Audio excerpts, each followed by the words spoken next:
नमस्कार. मी विश्वास उटगी.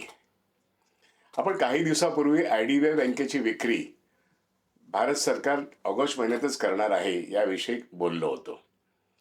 आणि माझं स्पष्ट मत आहे की आयडीबीआय बँकेची विक्री म्हणजे भारत सरकारने आणि लाईफ इन्शुरन्स कॉर्पोरेशन या दोघांनी मिळून आपली 96% मालकी आयडीबीआय बँकेची सोडून देणं आणि विदेशी भांडवलाला आमंत्रण देणं. याचा अर्थ या देशाच्या संपूर्ण वित्तीय संस्था ज्या आहेत याच्या विदेशीकरणाची सुरुवात होईल. विदेशीकरणापेक्षा अधिक चांगला शब्द म्हणजे फॉरेनायझेशन ऑफ द फायनान्शियल सेक्टर. या देशाने नरेंद्र हे जे काही पंतप्रधान आपले आहेत, नरेंद्र मोदी यांनी सरेंडर केलं असं जेव्हा सातत्याने राहुल गांधी म्हणतात, तर सरेंडर ह्या शब्दाचा नेमका अर्थ काय? तर सरेंडर याचा अर्थ या देशाच्या जनतेचे जे अधिकार आहेत, या देशाच्या संपत्तीवरती त्यांचे जे अधिकार आहेत, देशाच्या संपत्तीवरती देशाचे अधिकार जे आहेत त्याचाच त्याग करणं, सॅक्रिफाईस करणं, याला मी सरेंडर असं म्हणतो. आणि म्हणून या देशाची अर्थव्यवस्था जेव्हा पाठीचा कणा ताठ ठेवून उभी राहते, याचं कारण या देशातली बँकिंग व्यवस्था, या देशातला LIC, या देशातला GIC, हे प्रामुख्याने जे फायनान्शियल सेक्टर आहे, या फायनान्शियल सेक्टरचं आजचं नेतृत्व तरी भारत सरकारच्या मालकीखाली आहे. आणि म्हणून गव्हर्नमेंट ऑफ इंडिया अंडरटेकिंग म्हणून आपण त्याचं वर्णन करतो. आजच्या घडीला 12 बँका including state bank of India हे पब्लिक सेक्टर इन्स्टिट्यूशन्स आहेत, म्हणजे नॅशनलाइज सेक्टर आहेत. आणि आयडीबीआय बँक ही या देशाची पहिली 1964 साली निर्माण झालेली उद्योगाकरता फंडिंग करणारी अशी डेव्हलपमेंटल फायनान्शियल इन्स्टिट्यूशन, ज्याच्याविषयी मी मागे बोललो होतो की ऑगस्ट महिन्यामध्ये त्याची विक्री करून साधारणपणे 54,000 कोटी जमा करायचे ते भारत सरकारच्या खजिन्यात जातील. पण आयडीबीआय बँकेची मालकी ही फेअरफॅक्स कॅनडाला असणारी एक फेअरफॅक्स होल्डिंग असं त्याचं नाव आहे, या विदेशी संस्थेकडे जाईल. म्हणजेच काय की फॉरेनायझेशन ऑफ बँकिंग सिस्टमची सुरुवात होणं. आणि मी आता जे बोलतोय ते LICचं फॉरेनायझेशन ऑफ द इन्शुरन्स सिस्टम याविषयी बोलायचं आहे. तुम्ही कालची बातमी, आजची बातमी किंवा याच्या आधीच्या पण बातम्या बघितल्या असतील की LICचं खाजगीकरण करणं हा मोदी सरकारचा प्लान आहे. 2022 पासून त्यांनी हा प्लान अनफोल्ड केला. त्यांनी 2 वर्षापूर्वी 4% शेअर्स विकले आणि जवळजवळ नाही म्हटलं तरी फार मोठ्या प्रमाणावरती डिसइन्व्हेस्टमेंटचा प्लान त्यांनी यशस्वी केला. पण LICच्या खाजगीकरणाची सुरुवात करून यावर्षी त्यांनी सुरुवातीलाच LIC ही जी काही या देशाची अत्यंत महत्वाची महारत्न पब्लिक सेक्टर कंपनी आहे, या पब्लिक सेक्टर कंपनीमध्ये ती संपूर्णपणे LIC मध्ये विदेशी भांडवल येऊ शकतं आणि आलं तर आमची हरकत नाही, यायला आमचे रस्ते खुले आहेत, अशा तऱ्हेचा कायदा पास केला संसदेमध्ये. म्हणजे मोदी सरकार हे विदेशी भांडवलाला सरेंडर होते आहे. विशेष करून ट्रम्प यांच्या डिक्टेशनला सरेंडर होते आहे. ते शेती व्यवस्थेसाठी संदर्भात महत्वाचं आहेच, पण सर्व्हिसेस सेक्टरमध्ये सुद्धा, फायनान्शियल सेक्टरमध्ये सुद्धा किती मोठे घातक परिणाम होऊ शकतात याचं हे उदाहरण म्हणून मी तुम्हाला असं सांगतोय की LIC मध्ये विदेशी भांडवल येऊन 100% त्याचा कब्जा घेऊ शकतात, असं त्यांनी कायदाच पास केला. 1956 साली तुम्हाला आठवत असेल, नेहरू सरकारने त्यावेळेस महाराष्ट्राचे सुपुत्र चिंतामणराव देशमुख हे अर्थमंत्री असताना 56 मध्ये लाईफ इन्शुरन्स कॉर्पोरेशन निर्माण झाली.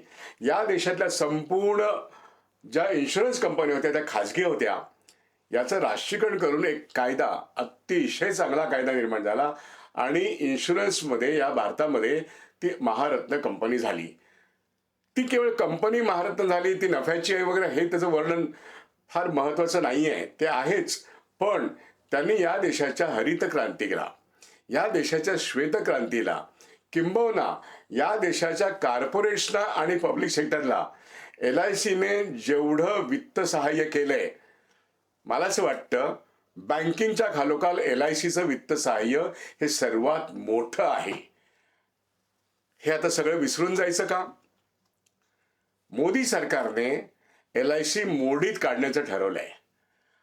म्हणून प्रश्न आहे, LICला जिवंत ठेवून मोदींना मोडीत काढणं हा आपण भारतीयांनी निर्णय करणं आवश्यक आहे. नाहीतर LIC मोडीत निघेल, IDBI बँक मोडीत निघेल, बँकिंग व्यवस्था आणि इन्शुरन्स व्यवस्था मोडीत निघेल. म्हणजे फॉरेनायझेशन ऑफ द फायनान्शियल सेक्टर, संपूर्ण वित्तीय क्षेत्राचं विदेशी भांडवलीकरण, हे जर याची सुरुवात म्हणून जर तुम्ही IDBI कडे बघत असाल आणि नंतर लगोलग आत्ताची बातमी की मगाशी मी सांगत होतो 6.5% LICचे शेअर हे विकले जायचेत आणि त्याच्यामधून 300 बिलियन रुपीज म्हणजे साधारणपणे 30,000 कोटी रुपये हे भारत सरकारला डिसइन्व्हेस्टमेंट प्लॅन मध्ये जमा करायचे. डिसइन्व्हेस्टमेंट प्लॅन कशासाठी? तर या देशाचे जी वित्तीय तूट आहे, बजेटमधली वित्तीय तूट आहे, ही वित्तीय तूट काही लाख कोटी आहे. माझ्या माहितीप्रमाणे ती 16 लाख कोटी आहे. या 16 लाख कोटीला कव्हर अप करण्याकरता पब्लिक सेक्टर संस्था आणि फायनान्शियल सेक्टरमधल्या काही संस्था यांची शेअर विक्री करून, डिसइन्व्हेस्टमेंट करून, निर्गुंतवणूक करून सरकार पैसा जमा करते आणि आपली वित्तीय तूट कव्हर करण्याचा प्रयत्न करते. इतकं घाणेरडं अर्थकारण या मोदी सरकारमध्ये आहे.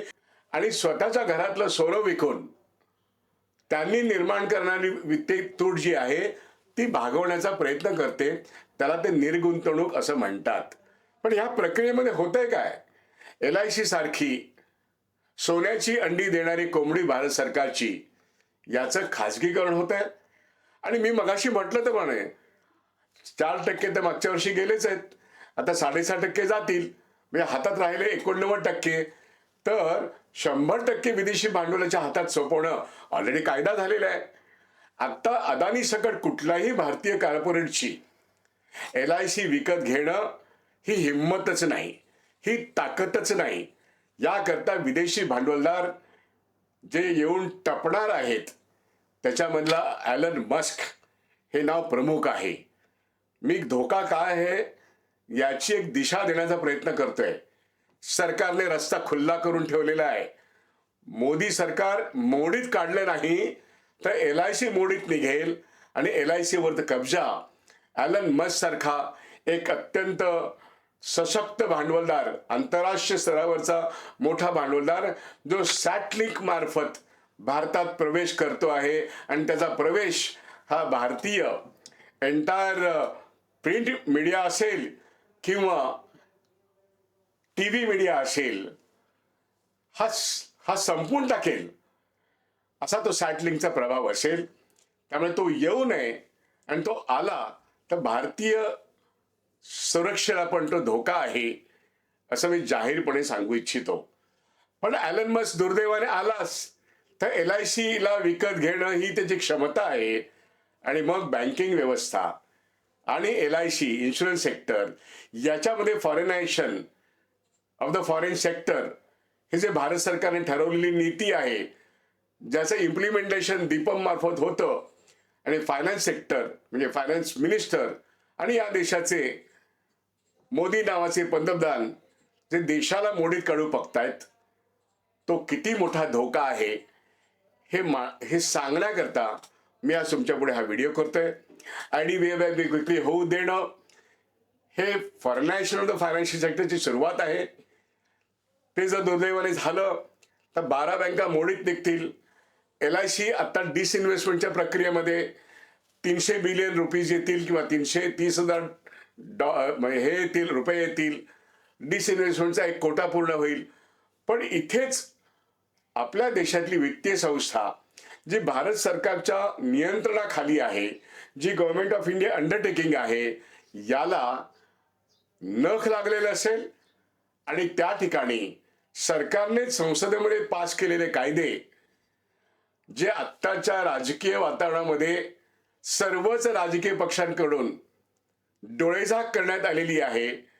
मी सांगू इच्छितो, राजकीय प्रश्न महत्वाचे आहेत, पण देशाची अर्थव्यवस्था आज जी काही सार्वजनिक क्षेत्रामुळे आणि वित्तीय संस्था ज्या सरकारच्या नियंत्रणाखाली आहेत तेच जर विकलं जाणार असेल आणि त्याच जर फॉरेन विदेशी भांडवलाच्या मालकी हक्काकडे जाणार असेल तर बँक ऑफिसरच्या नोकऱ्या जातीलच, LIC ऑफिसरच्या नोकऱ्या जातीलच.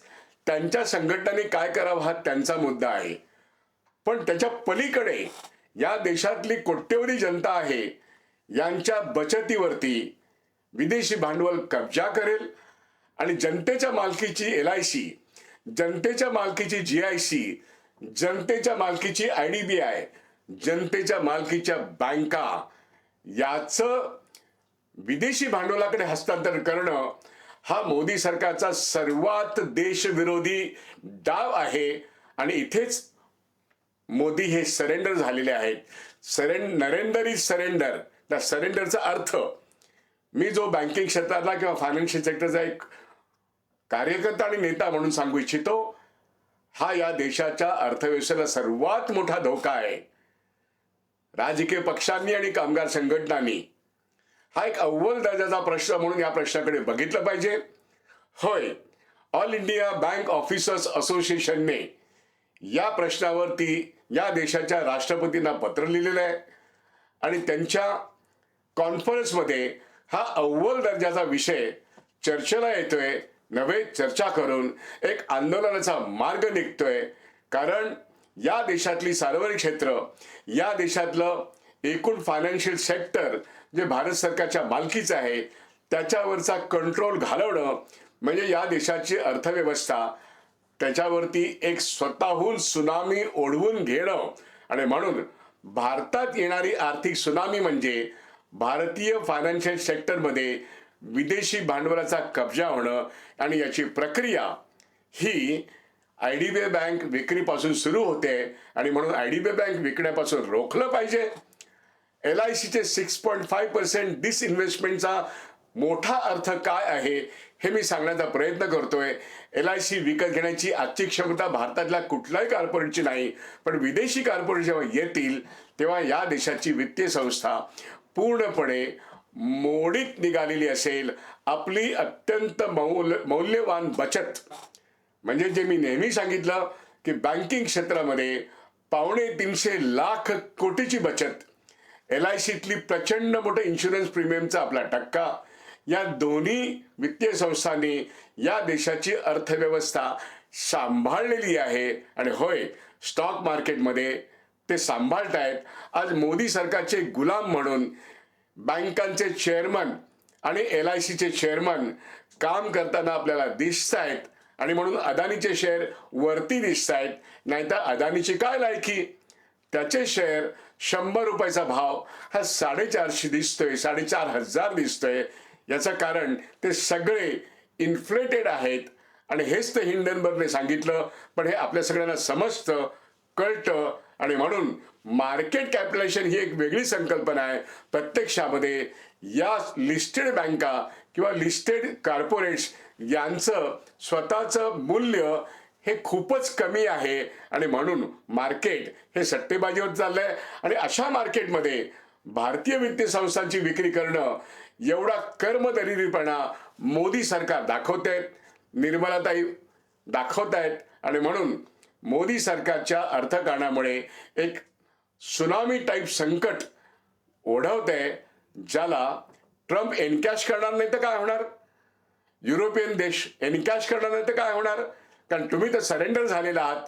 आणि हा प्रश्न आज 6.5% डिसइन्व्हेस्टमेंट हा LICचा निर्णय झालेला आहे, IDBI बँक विक्रीचा निर्णय झालेला आहे. याच्या संदर्भात जनमत संघटित करणं याकरता हा माझा व्हिडिओ आहे. शांतपणे ऐका. 3 Ways मीडियाने तो प्रसारित केलाय. माझी विनंती आहे, तो लाईक करा आणि तो शेअर करा. घराघरापर्यंत हा मेसेज जाऊ दे. रोजगाराचा प्रश्न, शिक्षणाचा प्रश्न, नीट पेपरचा प्रश्न, ह्या सगळ्यावरती बोलत असताना आपल्या तरुणांचं भवितव्य आपण बर्बाद करतो. कारण या व्यवस्थेमध्ये एकही रोजगार निर्माण होणार नाही. अशा तऱ्हेने विदेशी भांडवल आपल्यावरती हल्ला करतायत आणि मोदी सरकार सरेंडर झालेले आहेत. त्याची हजार उदाहरणं आपल्याकडे आहेत. आजचा व्हिडिओ हा या संदर्भात आपण शांतपणे ऐकावा एवढीच माझी नम्र विनंती. धन्यवाद.